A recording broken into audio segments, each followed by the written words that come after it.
Fala, meus aventureiros! Como é que vocês estão? Eu espero que estejam bem. Eu sou Chorou e hoje, inesperadamente inesperado, eu decidi trazer um certo tópico nesse canal que tá dando o que falar lá fora. E quando eu digo lá fora, eu me refiro às demais comunidades de Made in Abyss, espalhadas mundo afora.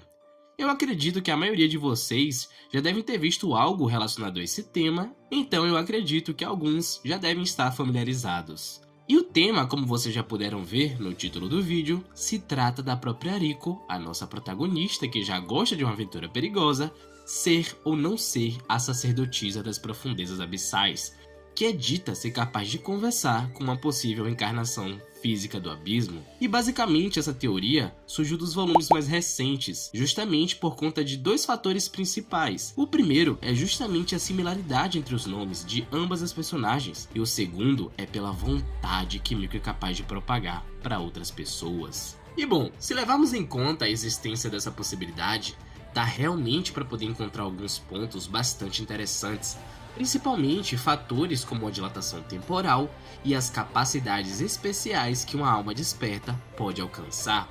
Eu já adianto que a ideia desse vídeo não é exatamente elaborar uma teoria, apontando fatos, mitos ou informações que muitas das vezes são puramente questões interpretativas, mas sim debater um pouquinho sobre essa ideia e pensar no que ela poderia trazer de consequência para a nossa história. Sendo assim, se vocês gostarem do vídeo, deixa um like aí embaixo, tá bom? Porque isso ajuda bastante aqui o canal.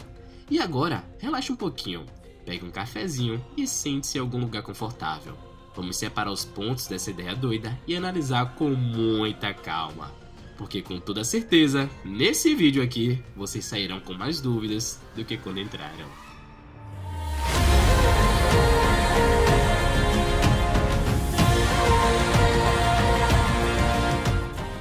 Então, bora lá. Por que esse burburinho surgiu? E por que ele ganhou tanta força? E sim, basicamente, existem determinados fatores que envolvem nossa protagonista que eu tenho certeza que vocês já devem ter pensado aí do outro lado. Tal como eu citei no vídeo do ciclo de 2000 anos, Riko é considerada uma imperfeita porque a sua alma é diferente. Quando ela era bebê, e devido a circunstâncias que talvez estejam relacionadas ao próprio período de gestação da Lisa, a Riko acabou nascendo morta. Por isso, a própria Ozen diz que como a garota estava atrapalhando demais a missão que visava alcançar o sino inaudível, ela decidiu colocar o seu corpo dentro do berço que repele maldições para ter menos trabalho. Mas, meio que por acidente, tanto ela quanto a própria Lisa descobriram que aquela relíquia era capaz de reanimar qualquer coisa que sofria da maldição e acabava morrendo. E por algum motivo que nem a própria Ozen soube responder, todo tipo de ser vivo que era trazido de volta pelo berço acabava tentando seguir para o centro do abismo, como se tivesse sendo chamado para retornar às profundezas desse lugar. Desde então,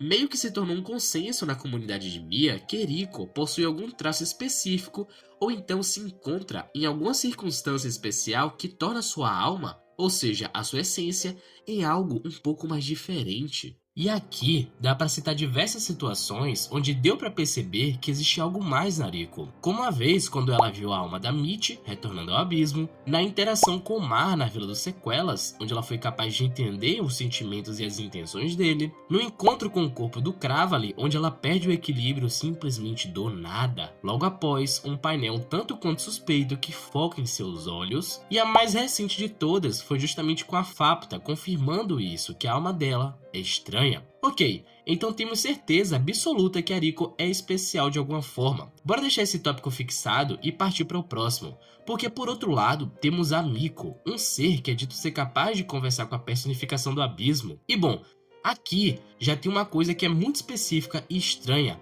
A Kirito não cria nomes parecidos de personagens, pois até como já foi dito por ele mesmo no encontro de fãs que ocorreu em 2021, os nomes dos personagens de fato são complexos por escolha própria dele.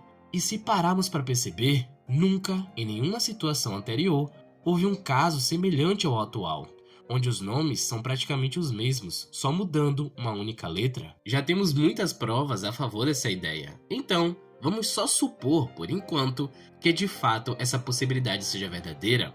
E se pensarmos dessa maneira, o que isso poderia trazer de consequência para a nossa história? E bom, eu já adianto que aqui não tem tanta coisa absurda que a gente possa pegar para conversar. Mas sem sombra de dúvidas, o pouco que temos pode ser algo bem interessante. No capítulo 69.5, que basicamente serviu como uma coletânea de artes, tivemos a aparição de alguns painéis um tanto quanto específicos.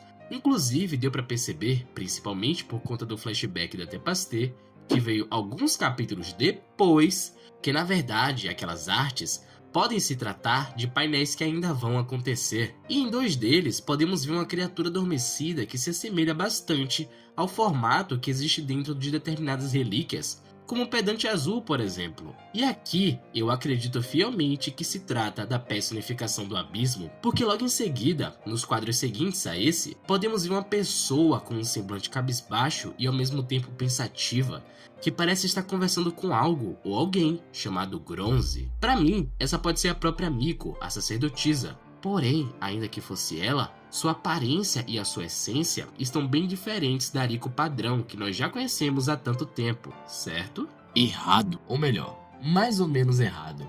De fato, a aparência pode não ser a mesma, mas nada impede de que a alma não possa ter retornado ao abismo e, consequentemente, ter renascido dentro dele mesmo. É curioso pensar que o título da obra pode estar claramente ligado ao próprio nascimento da personagem, como também à raça do Jusou. O que eu quero dizer com isso tudo é que uma das consequências principais que teríamos na obra, caso a ideia central seja verdadeira, ou seja, da Riko ser a própria Miko, é que elas não poderiam coexistir em hipótese alguma, e que, no final das contas, o título de sacerdotisa das profundezas abissais é passado de personagem para personagem, ou melhor, de uma mulher para outra. E o que confirma isso é justamente o horrendo capítulo 71.5, onde mostra o passado da Tempestê e como ela conheceu o Cravale. Aqui podemos ver inclusive o tal refúgio humano que a Ozen e o Jiruo encontraram no final do capítulo 66. Eu sei que alguns também podem pensar a respeito da ideia do fluxo do tempo ser bastante diferente se compararmos a superfície com os pontos mais profundos do abismo. Mas ainda que levássemos essa ideia em conta, não teríamos uma resposta nem um pouco concreta ou objetiva, uma vez que o abismo de fato possui um ciclo de acontecimentos que traz como consequência a respiração de 2000 anos, e que, no final das contas, é apenas isso, não se tratando de um loop que envolva um determinado personagem, mas sim, especificamente, a biodiversidade desse lugar.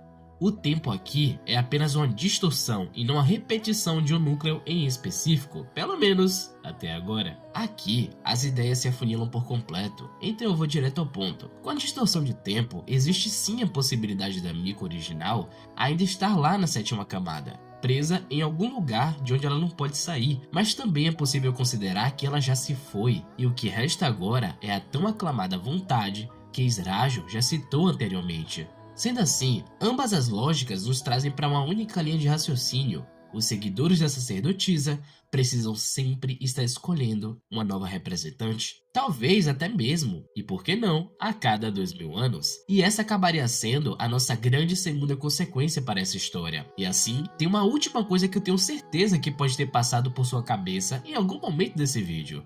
Algo bem específico que seria a nossa terceira e última grande consequência. Mas ao mesmo tempo, acaba sendo algo tão absurdo que é muito difícil de encaixar nos padrões de todas as ideias que trouxemos até aqui, mas que ainda assim pode se conectar de alguma maneira, talvez um pouco menos, ou até um pouco mais. E sim, meus amigos, eu estou falando da vontade de seguir para o fundo do abismo. E velho, eu tenho que tomar cuidado aqui com o que eu vou falar, porque é um campo muito complexo. Mas bora lá, todos sabemos que ninguém bate certo nesse... Quer dizer, que muitos exploradores são atraídos para o abismo inexplicavelmente. O caso da Lisa, o da Riko, do Azukia, do Cravale e da Karin que a Ozen reviveu são os mais notórios de fato. Mas obviamente, cada um dentro de suas devidas circunstâncias. Mas isso na verdade, esse desejo ambicioso de querer entender a vontade do abismo e buscar o que há no fundo, não seja algo ecoado de um outro alguém. Se tornar um com a vida dentro do abismo quer dizer que você está ligado a uma vasta teia de informações que pode envolver desde relacionamentos e memórias até informações guardadas no seu subconsciente. Logo, isso abriria portas para que até mesmo um instinto especial, quase como um chamado, ou então uma voz gentil, quem sabe, convidasse os filhos do abismo a descerem esse buraco e descobrirem a verdade por conta própria. uma vez que alguém que já se encontre lá embaixo não possa voltar fisicamente, nem para onde uma vez existiu um sol escaldante em busca de vingança, e muito menos para o palco de uma temível maldição capaz de reverberar através de um fluxo temporal de mais de 2000 anos. E julgando tudo isso, quem melhor do que uma sacerdotisa capaz de conversar com a personificação desse buraco para chamar todas essas outras almas? Ou quem sabe isso tudo não se trate de um gigantesco processo que ainda não conseguimos compreender completamente? Bom, isso só o tempo nos dirá. Então, esse foi o vídeo e eu espero que vocês tenham gostado, pessoal. Eu vou ficando por aqui e agradeço se ficaram comigo até aqui também. Fiquem bem e até a próxima.